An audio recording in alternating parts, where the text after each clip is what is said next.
Ayan guys, nakita nyo, pinuputol yung sinulid. Ayan, pinutol pa. Puputulin pa yan. Ayan, pangalawa. So, ayan, pangatlo. Ayan, wow. na. So, ngayon, kukunin ko yung dalawa. So, tapos lulukutin ko yan. Ito, lukot na yan. Tapos ilalagay ko na yan dun sa may, sa isa. Ayan. 3 putol yan para mabuo siya. So, makikita nyo naman, 3 buo na yan, Ayan, hilahin natin.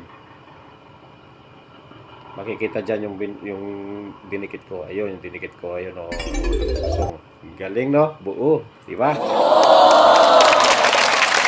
So, ito yung, niya, yung tutorial niya. Kung makikita nyo yung tutorial niya, ayan, Yes! Sinulid, niyukot-yukot ko yung, yung isang buong sinulid. What? So, ayan na yan. Sample. Yan yung wow. Tapos ngayon, hilahin ko yan. Hilahin natin yan. Makikita mo niya, hilahin ko.